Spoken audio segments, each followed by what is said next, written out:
आप सभी का स्वागत है मेरे MRQ स्टडी चैनल पर। मैंने एक चैनल की शुरुआत की है और ये मेरी फर्स्ट वीडियो है स्टडी से रिलेटेड। इसमें मैं आपको कंपटीशन के वो सारे कॉन्सेप्ट जो कंपटीशन एग्ज़ाम में दिए जाते हैं, जिसमें रीजनिंग और क्वांटो हो गए, तो जो हम पहला टॉपिक पढ़ाने जा रहे हैं आज, ये यूपी स्टेट गवर्नमेंट की जितनी भी वैकेंसीज़ होती हैं उसमें सब में काम आएगी। मैथ्स तो वैसे भी सारे कंपटीशन एग्ज़ाम में आती ही आती है, तो इस लिहाज से मैंने ये शुरू किया है और आने वाले टाइम में मैं कोशिश करूँगा कि सारे कॉन्सेप्ट को क्लियर करते हुए पूरा सिलेबस कंप्लीट कराऊँ। ठीक है, तो चलिए आज पहला जो अध्याय होगा वो प्रतिशत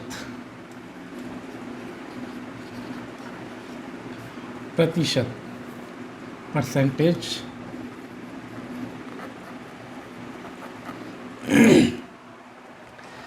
देखिए, किसी भी चीज़ की परसेंटेज निकालने के लिए सबसे पहले हम किसी भी चीज़ को 100% ही मानते हैं। उसमें कम या ज़्यादा या कम जो भी कह सकते हो, तो परसेंटेज किसी चीज़ के आधार पर होता है कि हमें इसके ऊपर ये परसेंटेज निकालना है या इसके आधार पर हमें इस परसेंटेज को ज़्यादा या कम बताना है। तो मैक्सिमम टाइम यही आपको देखने को मिलेगा। तो आप ध्यान रखिएगा कि जब भी परसेंटेज का सवाल आए तो उसमें आपको ये कोशिश करनी है कि जो सवाल पूछा गया है वो मुझे किस पर निकालना है। तो जैसे मान लो सपोज दैट कि कोई भी परसेंटेज है, अगर जैसे 50% है अगर, तो 50% का मतलब क्या हो गया? अगर हम एक तरह से 50% को रेशियो में करना चाहें तो हम 50/100 करेंगे ना, तो 50 बन जा 50, 52 जा 100, यानी 1:2 इसका जो है रेशियो आएगा। खैर, ये बात हो गई। तो कोई भी चीज़ है तो हम उस तरह से ये निकाल सकते हैं परसेंटेज के लिए। तो इससे रिलेटेड जो भी सवाल आएंगे वो आपको जो भी आ जाए, जैसे 25% आ जाए सपोज दैट, तो मान लो कि 25/100, 25 चौका 100, यानी 1/4 ये होता है। ये तो कॉमन सी बात है, आप सभी जानते हैं। लेकिन मैं जो आपको परसेंटेज से जो कंपटीशन के लिहाज से जो सवाल होते हैं, क्वेश्चन होते हैं, प्रश्न होते हैं, उनको मैं बताऊंगा। जैसे ए की आय बी की आय से 25% अधिक है, तो बी की आय ए की आय से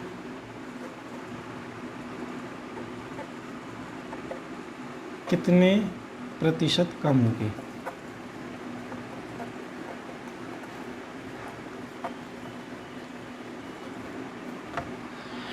इस क्वेश्चन को हम दो टाइप से सॉल्व कर सकते हैं। एक टाइप जो होगा वो ट्रेडिशन होगा और दूसरा टाइप होगा शॉर्ट ट्रिक के लिहाज से देख सकते हैं आप। तो जो पहला तरीका है वो मैं आपको बताना चाह रहा हूँ।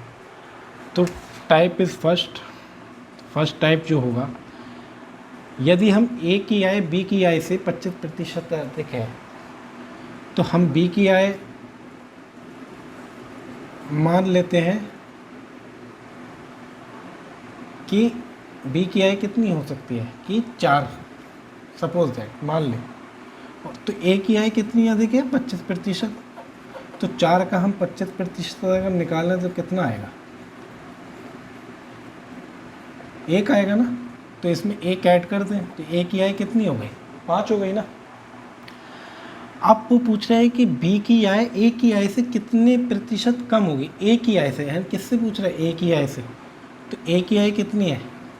5 है, तो इसे नीचे रख दिया।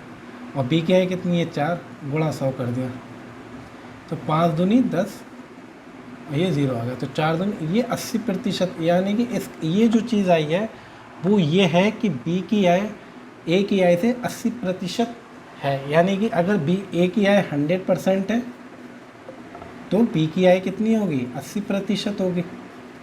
तो अब इन दोनों का रेशियो निकाल लो तो कितना हो गया, -20%। तो हम यहाँ लिख देते हैं, तो बी की आय